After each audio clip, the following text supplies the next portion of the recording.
Some days it feels like the weight of everything presses in, and all you hear are the loudest headlines. This is 10 Better Minutes, a podcast that shares a few recent stories that quietly show another side of the world. These stories do not ignore the hard truths, but they offer moments of balance and steady attention to everyday kindness and thoughtful choices.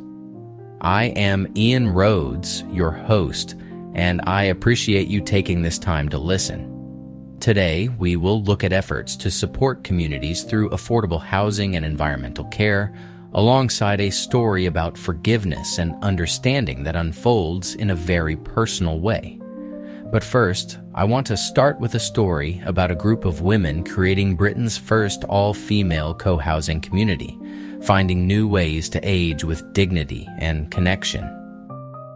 In 1998, Maria Brenton was teaching women's studies at Cardiff University, researching co-housing abroad, and realizing how hard it can be to make a shared home plan for aging women feel possible. People often treat that idea like it is a privilege, or like it needs someone else to decide what is best. So she reached out, gathered a network of women, and helped shape a project that felt different from the start. About 10 years ago, 26 women from their early 50s to their mid-80s formed Britain's first all-female co-housing community called New Ground. Designed in London by Pollard Thomas Edwards, the plan took shape when they found St. Martha's, a former convent school in High Barnet in North London.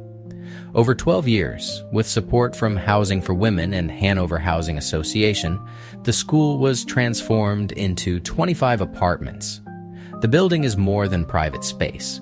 It includes a shared common house for communal meals, a recreation room and a garden, plus shared rules for making decisions. Residents build agreement through conflict resolution training, and if consensus fails, they vote with an 80% majority. 8 apartments are reserved for social housing tenants, which keeps the community grounded in real life, not just private comfort. What stays with me is how dignity shows up here in everyday choices. They are not waiting to be cared for. They are choosing how to live together, with autonomy, respect, and enough community to feel steady as the years move on. Joan Scourfield needed more than a courtroom verdict after her son James was killed in Nottingham in 2011. She was left with questions that felt impossible to answer, and with anger that made it hard to imagine a future where anyone could feel human again. After Jacob Dunn was released from prison, Joan and her former husband turned to restorative justice through the Forgiveness Project. At first, the contact was simply written responses, steady words arriving in place of silence. Then came mediated sessions, where Jacob could answer their questions calmly, and Joan could ask what she truly needed to know, not for closure as a word, but for understanding as a living thing. What surprised her was not that pain still existed. It was that truth could be spoken without turning everything into conflict. Over time, Joan found herself saying, "I forgive you," even while making a careful distinction that forgiveness does not erase the harm of what happened. She also acknowledged how difficult that choice was, including the online trolling from people who thought she should never move. In the end, Jacob transformed his own path. He studied criminology and became an advocate for criminal justice reform. Joan and Jacob even share their story in the play Punch, a reminder that trust can be rebuilt, one honest conversation at a time. And it invites young people to carry forward their lives with courage, not revenge.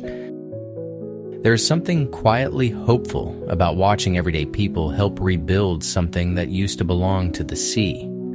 And in the waters near Portsmouth, a community effort is doing just that, one careful step at a time.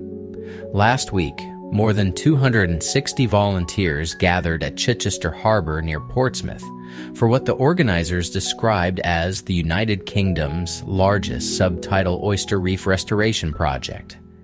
They cleaned native oysters and then checked them carefully as part of scientists' biosecurity procedures, making sure each transfer was handled responsibly. Blue Marine Foundation led the work alongside Chichester Harbor Conservancy and the University of Portsmouth Institute of Marine Sciences. Together, they added 20,000 oysters to English waters, aiming to recreate historic reef habitat rather than simply release a pile of shellfish and hope for the best. What makes this feel real is the mix of hands and expertise.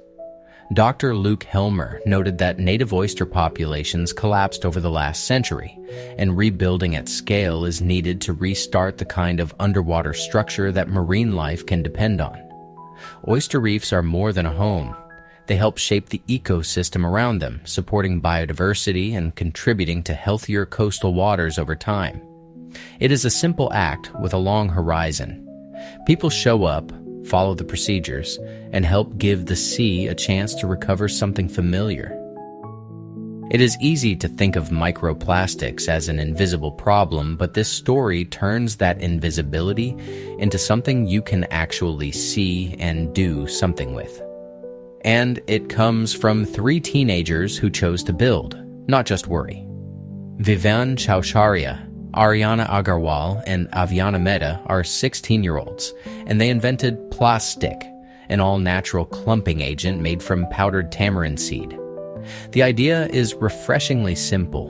When microplastics are mixed in water and given a short agitation, the plastic helps the particles gather into visible clumps. Then, with a magnet, those clumped bits can be removed more easily than if everything stayed dispersed.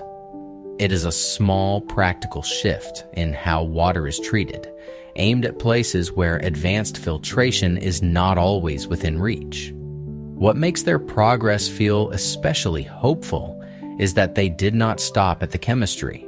They were named Asia winners of the Earth Prize 2026, and each of them received $12,500 to develop their creation. Their next step is to build decentralized production hubs, so safer drinking water support can reach rural communities across India, not just one location with one machine. For me, the delight is in the clarity. A kitchen ingredient, a clever method, and a plan to spread it outward, like relief that can be shared. It is easy to feel far away from big institutions, but sometimes a practical choice lands in everyday places. Here's a story about turning a large, old piece of land into something that might help communities right now. Prince William has said he plans to sell 20% of the Duchy of Cornwall, a major estate that dates back to 1337 and covers about 128,000 acres across 19 counties. The idea is to raise roughly £500 million sterling, around 669 million United States dollars, then put that money toward affordable housing and nature projects over the next decade. They are not talking in theory alone either. Early planning points to locations such as Bath, Cornwall, Dartmoor, the Isles of Scilly and Kennington in South London, and the estimates go as far as imagining up to 12,000 housing units by the year 2040, with about 1/3 of those meant to be affordable. What feels hopeful here is that this is not just about protecting land in the abstract. It is about using a portion of that land's financial value to meet 2 needs at the same time: homes for people and better care for the environment they live in. If even part of those projections holds, it is the kind of slow, steady progress that can change how a neighborhood feels. You know that quiet moment when something enormous finally becomes personal. This is that kind of hope. As always, I have a wonderful tip for you to help with your mental reset and find a little more ease in your day. Today, we are focusing on a small interruption that can change your whole mood. Try a short walk instead of starting another round of scrolling. Right now, you are probably holding your phone, waiting for that next satisfying moment to appear.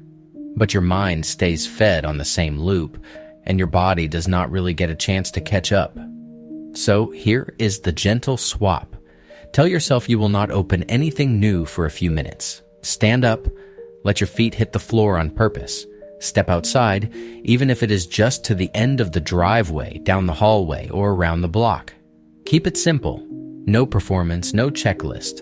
Just notice the air, the light, the sound of your surroundings. Let your attention land in your body for a moment. If you can, take 10 slow breaths while you walk. With each breath, loosen your shoulders and soften your jaw. When you return, you can decide what you actually want to do next, instead of letting your phone decide for you. One short walk can be the reset your mind has been asking for. Well, friends, we have reached the end of this episode of 10 Better Minutes, and I am grateful you spent a few minutes with me.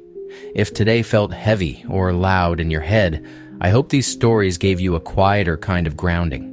The reminder that everyday decency is still happening. People are still showing up for one another, fixing what they can, and caring in ways that rarely make headlines.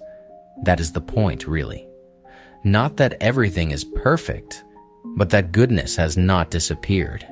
This is Ian Rhodes with 10 Better Minutes. Take care, and I will see you tomorrow.